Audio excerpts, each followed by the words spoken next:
My name is Eva Doherty Gremmert. My book is titled Our Time to Dance, A Mother's Journey to Joy. Since Nick was born, and it was apparent to me that he had difficulties and challenges. At the time, we called him handicapped. Now it's called special needs or disabled.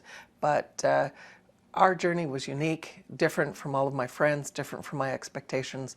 I just always felt like I would write a book about my journey and about our experiences. Nick has been diagnosed with Lennox-Gastaut syndrome. It is a rare form of epilepsy with intractable seizures, which means they're difficult to control, multitude of different types of seizures, and it's rare and it's life-threatening. The life expectancy typically now for individuals is in their mid-20s, so 25 years of age. So Nick is turning 40 this year, and we're excited. He has far outlived the doctor's expectations, although we are hoping he's going to be around for a long time.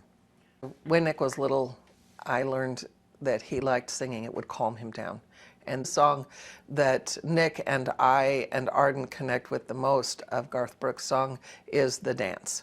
That song, if you're not familiar with it, has a theme of if I had missed out on the pain in life, I would have missed basically the joy of the dance.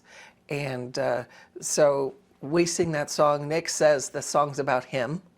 I kind of believe it's true, because taking care of a child that has a difficult, life-threatening disease and disabilities is hard, and there is pain involved in that journey.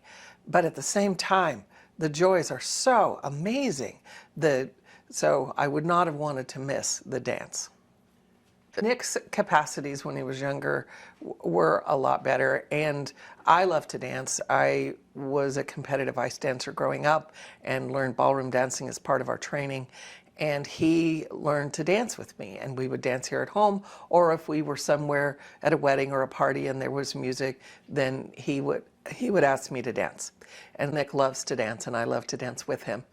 Over the years, it's just been one of the fun things we do. I'll dance with Arden, and then Nick will say, my turn, and we'll dance.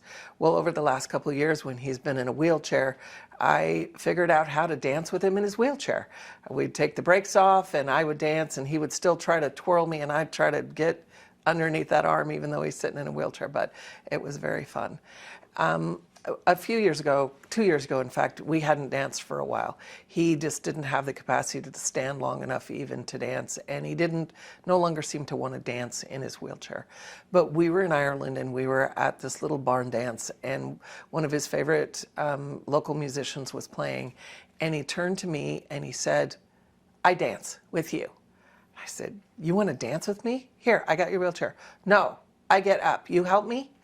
So I said, sure. So Arden helped and I helped, and we got him up on his feet, and we walked out just a few feet onto the dance floor, and we just started dancing back and forth. And it was kind of a slow song, but oh, it just felt so good to be dancing with him. And he twirled me a couple of times. He couldn't raise his arm very high, but I was able to duck under, and you should have seen the smile on his face. It was just tremendous. It was so fun. And then about halfway through the song, he goes, I done now, I done. So we took him back and sat him down, and he just was beaming. And I thought, as I sat him in the chair, if that's it, if that's our last dance, I still got that last dance. But I don't know, I still hold out hope. There may be another dance. One of the biggest things that I had always wished for through Nick's early life, and particularly from when he was born and through his childhood, was to feel a connection with him. It just wasn't there. I cared for him, I loved him, but he didn't seem to have the capacity to connect back with me. And I got to the point for years it was like, okay, that's fine. You know, maybe we'll have it someday, but it's fine. I know he loves me, we're okay.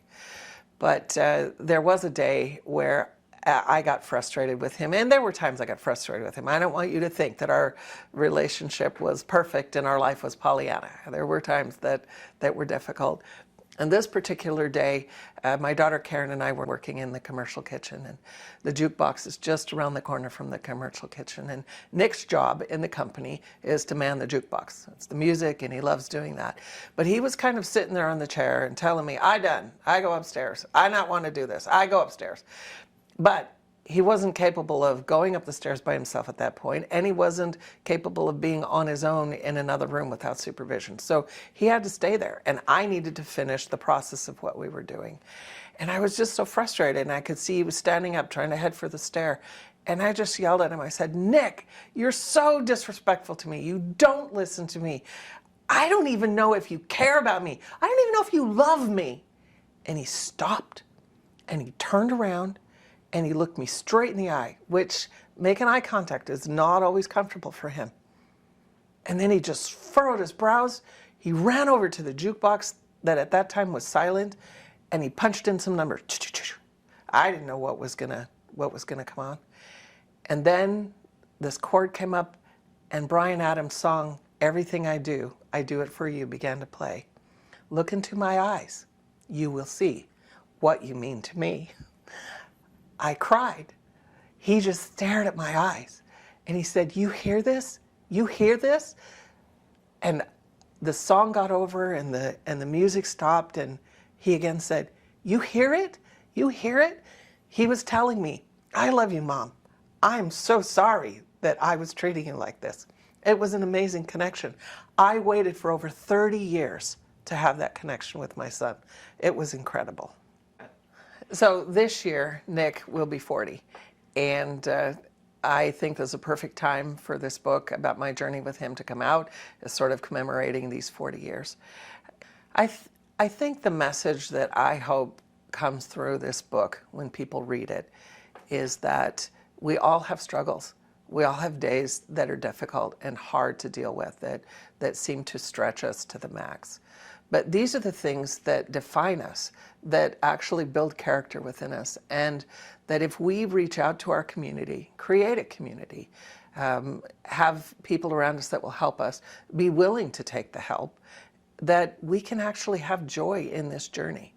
I'm very excited that this 40-year journey is finally culminating in this book being released.